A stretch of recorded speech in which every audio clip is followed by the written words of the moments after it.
Okay, I am able to make verbal statements on this one thing. It's absolutely a drop in the bucket. Oh yeah, minuscule compared to what I witness here on a 24-hour basis. So I just ID'd and can now ID and identify and have seen for the first time who is living across the street from this property, which on my prior videos I have made clear what this property is, what it's all about, and why these things and stuff are happening here. On prior videos I have made clear what these chemical smells are, and I have made clear what the dead rot stank smell is. Okay, I've made that very clear, and I've made it very clear what the collapsing is and all the people dropping down and collapsing now. Okay, so we have to change our gear now and call it fumes and all these other things, but I have made it very clear what's going on here at this property, okay? And I can now identify 2 people who live across the street who moved into that construction site, which is infested and built by the Mexican drug cartel. Okay, and I have also made it clear, speaking of Mexican drug cartel and speaking of the Washington Metropolitan Police Department, I have made it very clear what these fumes are and what these drug fucking cartels and police want to do with these fumes. Go ahead and review my prior statements and videos. That's what's going on here. So what I just saw did not surprise me one bit. It's 2 very, very white men. They're homosexual all the way, and they look like lovers. They're living together. They're both doing yard work. But what's distinctly identifiable about them is they both have military crew cuts, Navy, Marine, U.S. military crew cut hairdos. And they're both about the same age, just both a little bit gray, salt and pepper, both of them. I mean, I could ID these dudes. They're both as white as it gets, like Irish or German, or you got the drift, okay? So this says 2 things to me. I have never lived anywhere where there's this many homosexual men.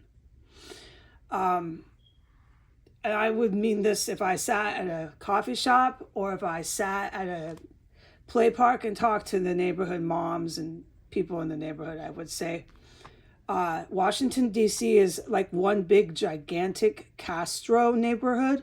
And I mean this. The only difference is that people don't walk down the street naked. There's, I don't believe a legal ordinance for that, but the city allows everything else here. So why not just let people walk around naked is my question. Because they do in San Francisco, and you will see that in the Castro neighborhood. And it is, for me, I don't mind living in a gay neighborhood.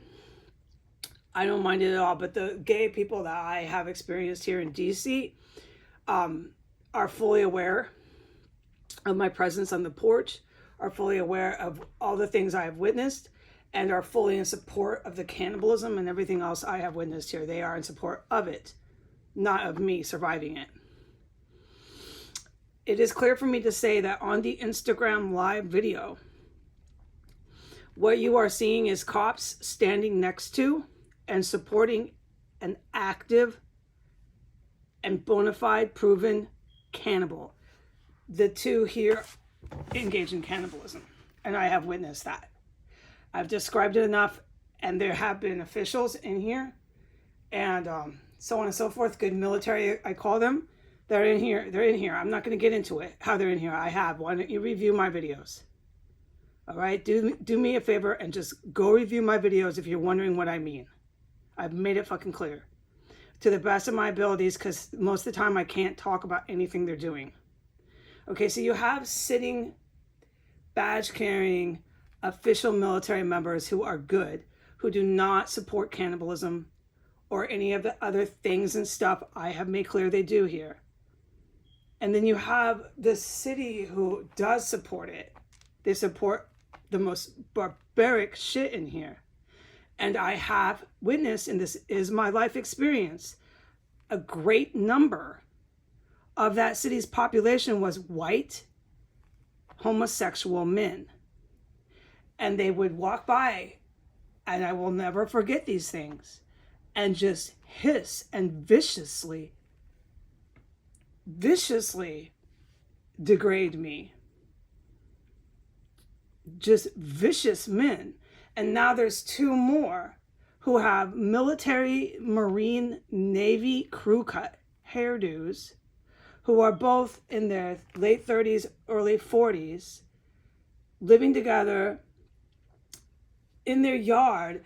And I can't say what the good military did, but within the last, I can't even say when. This is so fucking fucked up, I still can't do it. It was within the time frame that these two white homosexual men living across the street from this property, it was in the time frame that they were out there in their yard. So they're fully aware. You can't not be aware of what the military does here. And there's a really, really loud motorcycle muffler coming up the road. And I'm just not going to put myself through this. I have my sound machine off. And for 6 minutes, I didn't need it. And looks like I'm going to start to need it. And I just can't take any more of this city. And you have these type of people, these white militant, they're like militant homosexual men, and they're white. And most of them are fucking white guys. And you're living in the most horrible fucking city, dude, with what I've told you about plugging the ears, the drug, the fentanyl, everything is just a nightmare here. The sirens, the police are involved with terrorism, so on and so forth. And you have all these militant, crew cut, Marine styled white homosexual men that are now positioned and living around this place, along with the Mexican guys and these fucking other ones. And now there's another motorcycle. So I'm going to stop, okay? I just can't go through this anymore. Goodbye. But just to end it with this before I have to put my phone down and plug both my ears. I can now ID who the fuck had the nerve to move in across the street from this place, and who the fuck thinks they're going to do stuff in their yard and act like this is, normal. This is normal as the stuff the military does. No, now I'll tell you this, and I'm a woman, okay? I'm a real woman. I'm born a woman. No lady, no woman, no señorita would live near this without talking to her papi or her hubby and say, sweetie, the neighbors, oh my God, the neighbors, on and on and on and on. Yada, yada, yada, yada, yada. Did you see this about the neighbors? Oh my God, the neighbors, did you see this? Did you see that? That's how real women, real señoritas behave. Now you can go ahead and want to be a señorita, but unless you are a woman, you're not a woman. If you're not born with the woman chromosome, then you're just not a woman, okay? You're never going to be, all right? And a real woman would never, ever live anywhere near the stuff that this has been happening here, okay? And I know that, and I've said that before, okay? So these gay boys can go ahead and move in, all right? And do your yard work, and one of you can cook, and one of you can play husband, but you're living next door to me. And I remember everybody here, okay? Adios.